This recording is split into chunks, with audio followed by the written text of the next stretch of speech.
又一军种出事，司令员消失半年。华人组团观台湾大选，反共是最大公约数。震撼中俄，美前舰狼群计划拟扩至印太。观众朋友，大家好，欢迎收看中国镜闻。中共战狼外交近期似乎有所收敛，在对美示好的同时，多名战狼外交官被调离、退休或者失踪。其中，前外交部发言人赵立坚日前也被曝可能已经出事。1月11号，有网友在社群平台 X 爆料说，战狼赵立坚失联，据称是涉及外交部窝案被清洗。赵立坚老婆的微博账号大葱和臭丫头已经3个多星期没有更新。最诡异的是，他老婆的最后一条微博居然是抱怨赵立坚为国为民卖命而被人诋毁，质疑法律制度缺位，要求有关部门彻查此事，相信国家会还他清白。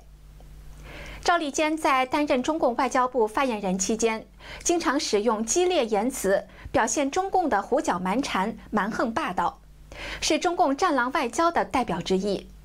他在2023年1月突然调任边界与海洋事务司副司长，网友嘲讽他被发配边疆。当时他的妻子曾发微博为他喊冤。而赵立坚被调离外交部发言人职位，外界一直认为是涉及中共外交部内斗。中国经济衰退，复苏无望。全球最大的政治风险咨询公司欧亚集团将中国经济列为今年全球10大首要风险之一。1月8号，欧亚集团发布2024年全球面临的首要风险报告，其中将中国经济无法复苏列为今年10大首要风险之一。报告说，中国去年已经出现了经济恶化的警告信号，外国投资者退出，目的展望下调，房地产购买停滞，股市暴跌。今年对地缘政治风险日益增长的担忧，中共模糊且相互矛盾的政策，以及持续的监管打压，都将继续抑制对中国再投资的兴趣。1月11号，美国彭博社也报道说，多年的惨重损失令中国股票在全球投资组合中的地位下降。而随着一些全球最大基金远离中国市场，这一趋势还会加速。彭博社分析了14家资产超过5亿美元并投资中资股份的美国养老基金申报文件，发现其中大多数基金从2020年以来都减少了持仓。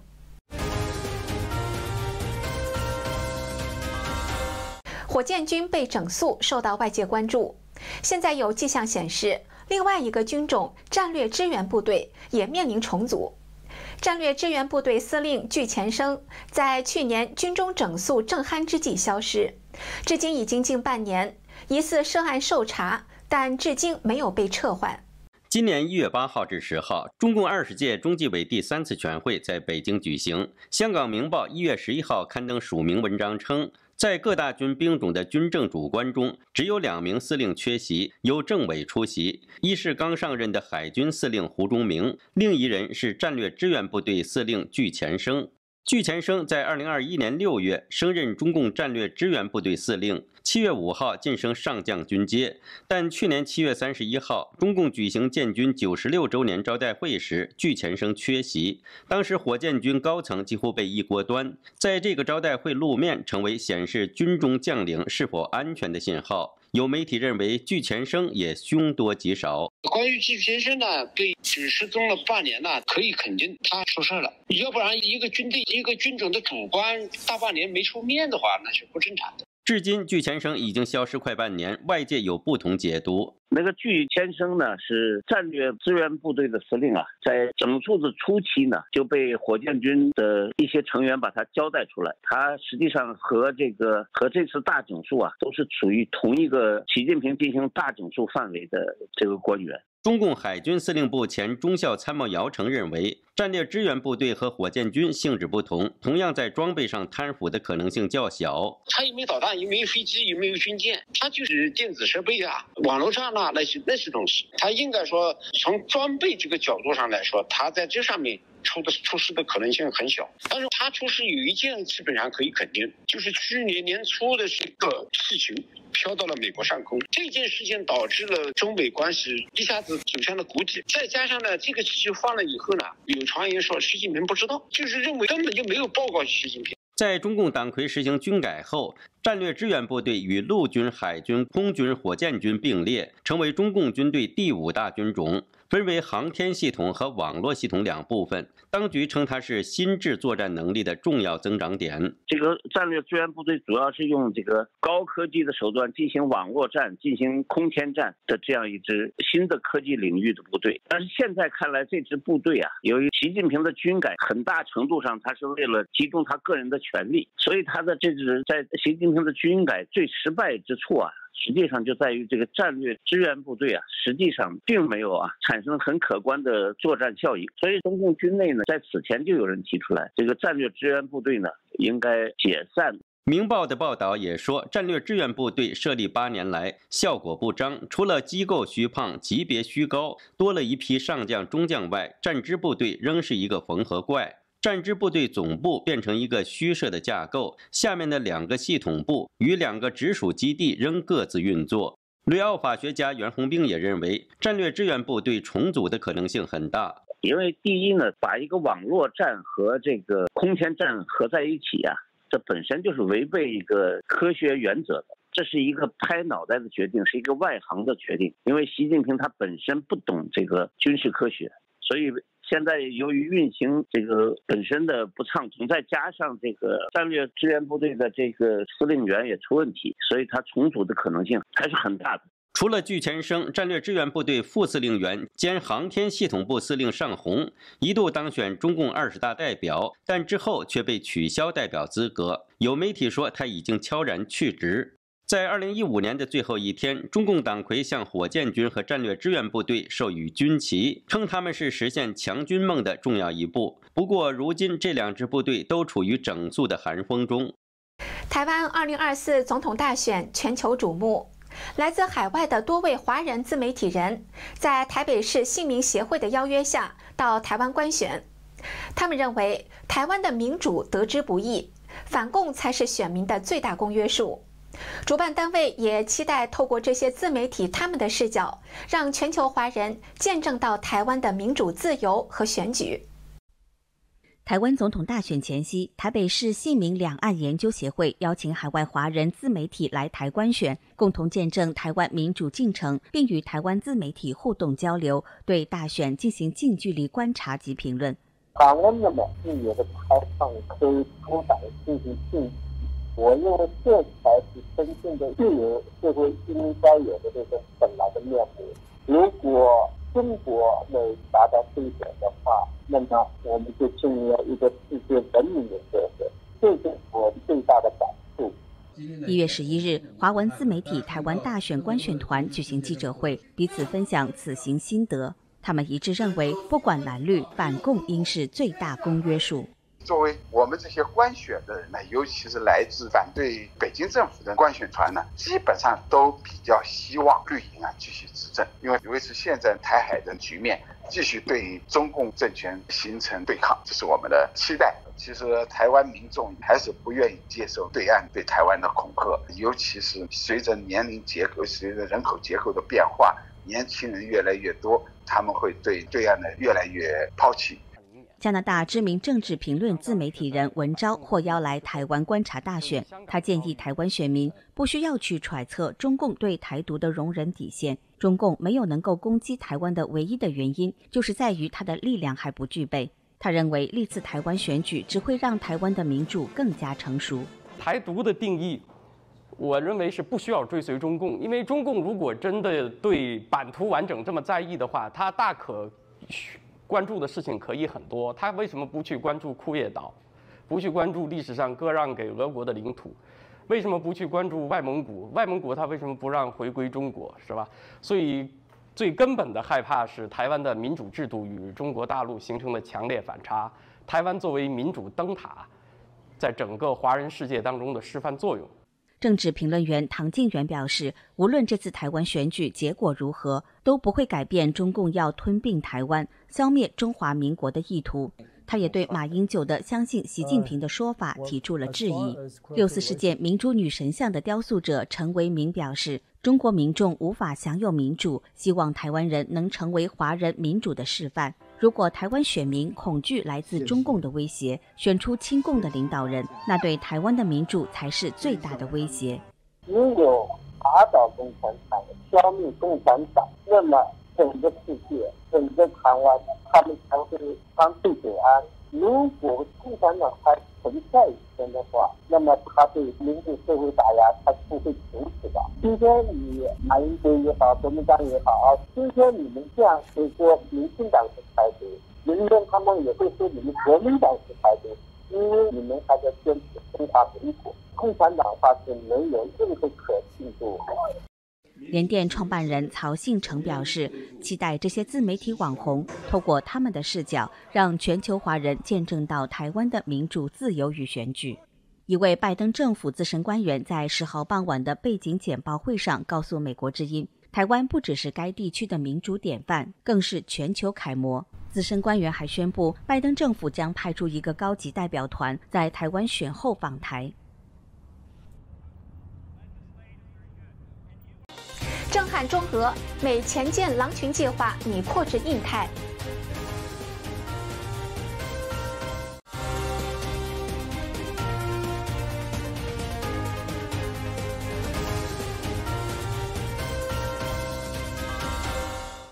最新消息传出，美国海军准备将大西洋前舰部署计划“狼群计划”扩大到印太地区，以遏阻中共及俄罗斯的军事扩张。此外，意大利海军也计划在印太地区加强军事部署。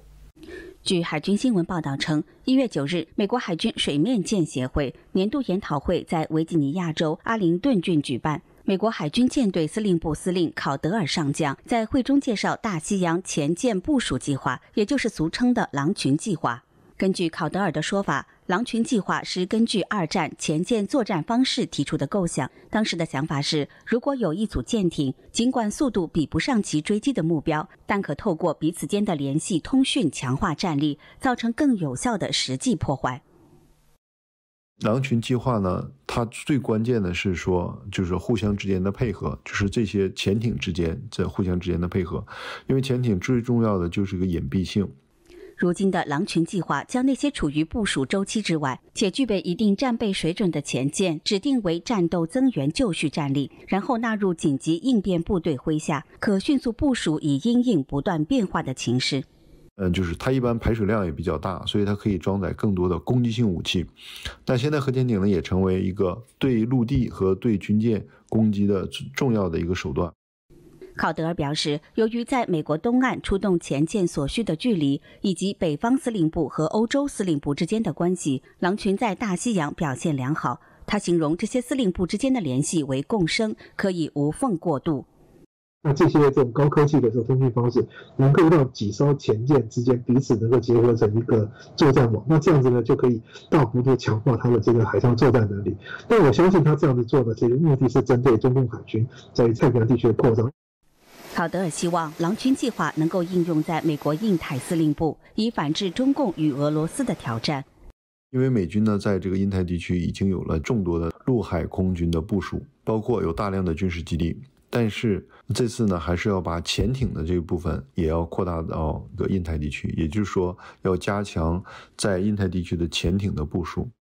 美国海军军令部长弗兰切蒂上将也在会中指出，中共持续扩张海空军，加上俄乌与以哈战争相继爆发，美国海军必须同时在印太地区、地中海及红海部署舰队。因此，未来建军政策将聚焦扩增舰队整体作战能力，借此应对不同区域的威胁。所以说，印太地区的安全与否，实际牵扯到整个世界的经济的繁荣与否。一旦这个地区发生大规模的军事冲突的话，会打乱制造业的供应链，对全球贸易会带来深重的冲击。所以欧美呢，现在在欧洲和中东都发生战争的情况下，更加希望能够保证印太地区的稳定和安全，这也是对于国际社会以及国际秩序的一个重要的保障。弗兰切蒂上将强调，美国海军也将继续与全球各地的盟邦加强合作，共同遏阻侵略。日本、韩国都拥有相当数量的常规潜艇，台湾呢现在也叫自建潜艇。这些潜艇呢，实际上它们都可以整合到一起，成为美国的狼群潜艇计划的一个组成部分。另外，意大利今年计划参加2024年环太平洋演习，并通过部署航空母舰打击群来加强在印太地区的部署和参与。我觉得他可能就是只是呼应美国强化这个国际间合作，在这个印太地区面对集体面对中共的威胁。欧洲国家也逐渐在关注这个印太地区的这个情况，所以我相信他会借这个机会，因为印太地区这越来越重要嘛，那不管是可能在战略上面的合作，或者是其他这个包括像能源啊等等。专家指出，中共的军事实力远远不如美国。如今面对西方国家四面围堵的态势，中共已然处于劣势。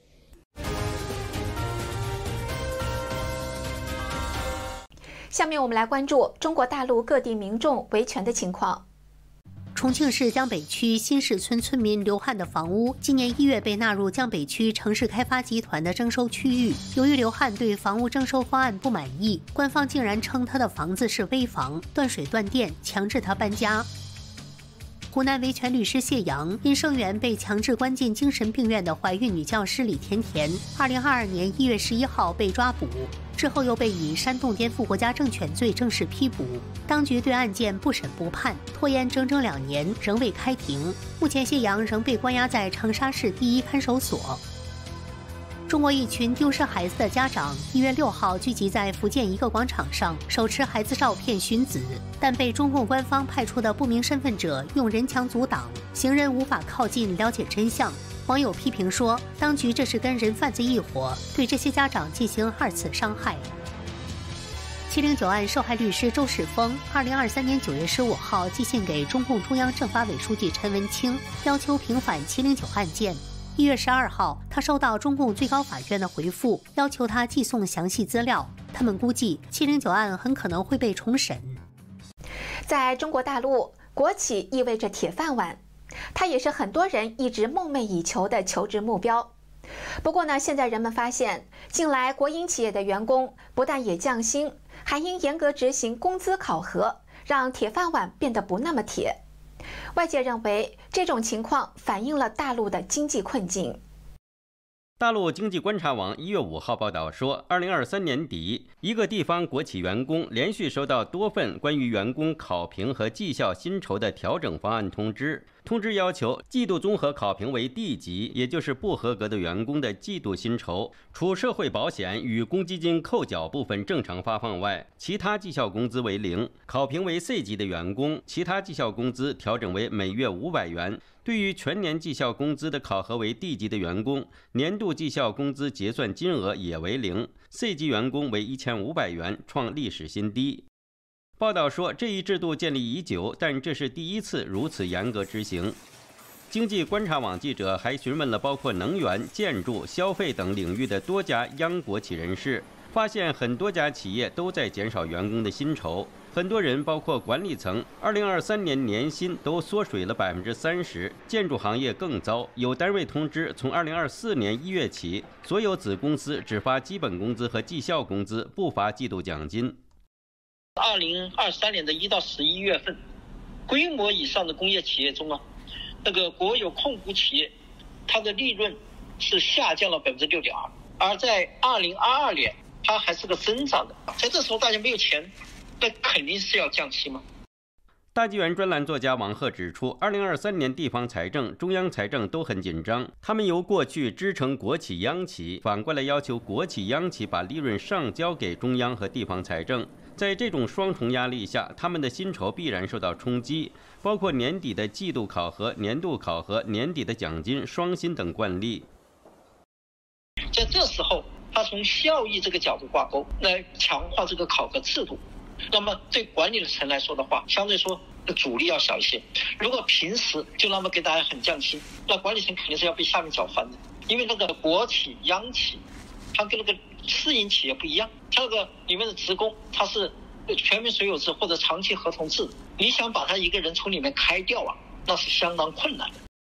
有人在社交平台知乎上发文称，由于经济下行加上国际形势的动荡，贸易业遭受严重打击，老百姓更是不敢消费。许多国有企业已经遭遇了工资停发、降薪55%，每月只发放基本工资等前所未有的困境。可见这场降薪和裁员风波范围极广。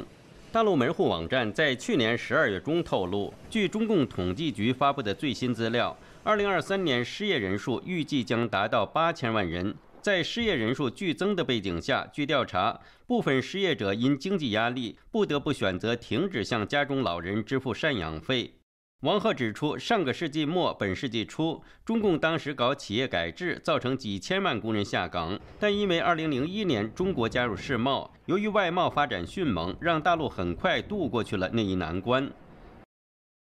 那么现在的问题是，整个中国经济非常的糟糕，中国跟美国又搞起来了。在这种情况下，中共已经没有机会，也没有可能再重复2001年加入 WTO 所带来的那个机遇。所以现在的国企呢，自己很难生存下去，它的铁饭碗必然是要打破的。美国南卡罗来纳大学艾肯商学院教授谢田认为，一旦铁饭碗不保，这些受到冲击和被解雇的人，他们会对中共政权产生不满，失去信心。这个恐怕是中共预想不到，或者是也不愿意、不敢面对的问题，但是他们不得不面对这个问题。王鹤分析指出，中共搞国企改革已经走入了死胡同，整个经济也走入了死胡同。2024年预计大陆各种矛盾都会激化，但中共对此已经束手无策。大陆民众通过疫情看清了中共，声明退出中共组织。来看这一期的3退声明精选。